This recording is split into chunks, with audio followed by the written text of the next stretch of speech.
eee, demand yang ada saat ini, memang kalau dari kebutuhan masyarakat mengenai ojol ini masih tinggi kalau kami lihat. Namun antusiasme dari rekan-rekan pengemudi ini yang sudah mulai menurun.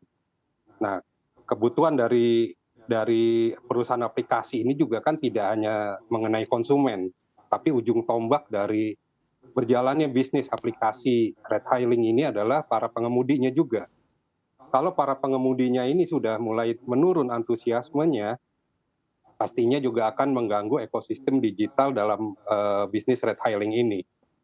Di saat masyarakat membutuhkan pengemudi ojek online, namun pengemudi ojek online-nya juga mulai berkurang, sehingga ini juga akan mengganggu demand supply yang ada di ekosistem digital ini.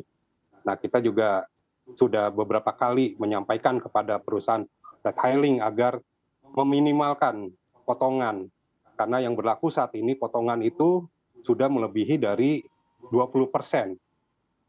Sedangkan beberapa tahun sebelumnya itu maksimal 20% aja bagi kami udah berat. Apalagi saat ini pasca pandemi, potongan malah bukan semakin dikecilkan namun semakin dibesarkan. Ini yang memberatkan para pengemudi, sehingga pengemudi ini juga sudah berangsur-angsur ada yang beralih profesi, seperti itu. Oke, baik. Berarti saya artikan di sini Mas Igun dengan yang mana demand masih terjaga begitu ya, tapi untuk para pengemudinya yang mana memang antusiasmenya sudah berkurang. Apakah memang ini juga nanti tercermin dari harga atau biaya perjalanan yang dikenakan ke konsumen juga akan tinggi, Mas Igun?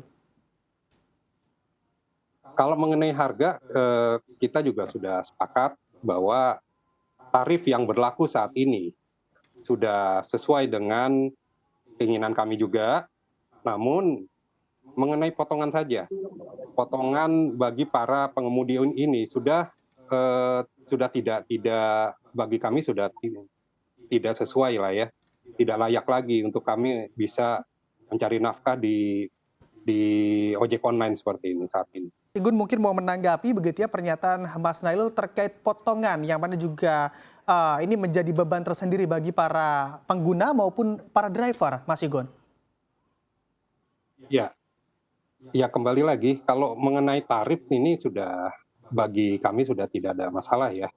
Sedangkan juga masyarakat juga sudah terbiasa dengan tarif yang berlaku saat ini.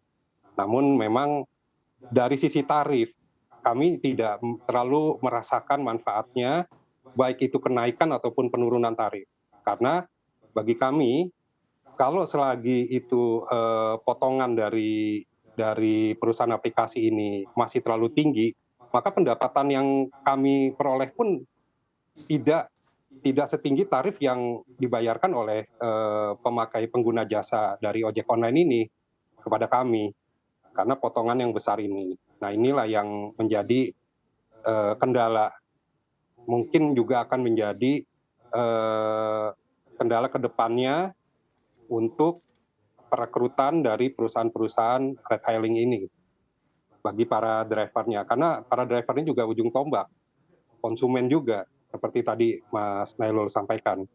Jadi dua sisi ini harus dijaga oleh perusahaan ride hailing, baik dari sisi pengguna jasanya maupun operator dari jasa ini, yang tidak lain adalah para pengemudi ojek online. Oke, baik. Dengan melihat begitu ya, yang mana juga kalau saya cermati dari segi tarif ataupun harga, ini memang lebih mahal untuk aplikasi yang sudah eksis terlebih dahulu, yaitu Gojek dan juga Grab. Sebetulnya Anda apakah juga melihat penurunan demand dari para pengguna ataupun masyarakat karena memang harga dari kedua aplikasi ini lebih tinggi, Mas Igun?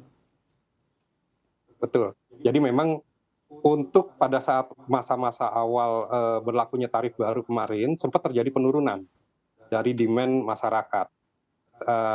Namun saat ini sudah berangsur normal. Tapi karena kami melihat bahwa persaingan dari perusahaan-perusahaan ride hailing ini sudah makin banyak, maka juga persaingan ini membuat order dari para pengemudi ojek online juga semakin menurun bagi dari perusahaan-perusahaan yang ada. Oke, oke baik, Mas Igun. Dengan fenomena yang terjadi saat ini begitu ya, juga memunculkan banyak peristiwa baru yang mana juga dari para driver ini memiliki aplikasi lebih dari satu karena menyiasati mungkin ramainya di jam-jam tertentu di aplikasi A ataupun aplikasi B, lalu juga menyiasati tarif yang mana juga bisa terlihat perbedaan yang cukup signifikan. Sebetulnya kalau Anda melihat fenomena tersebut dengan para driver yang memiliki aplikasi lebih dari satu ini seperti apa Anda melihatnya, Mas Igun?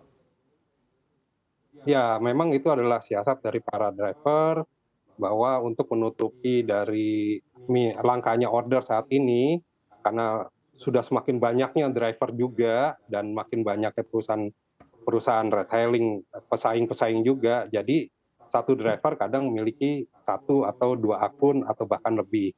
Ya itu tujuannya adalah untuk mensiasati pendapatan, karena sudah sangat banyaknya driver ini yang membuat order ini semakin jarang. Saat ini rata-rata satu orang driver per 12 jam bekerja itu hanya bisa mendapatkan 5, paling banyak 6 atau mungkin sampai 7 order yang masuk per harinya.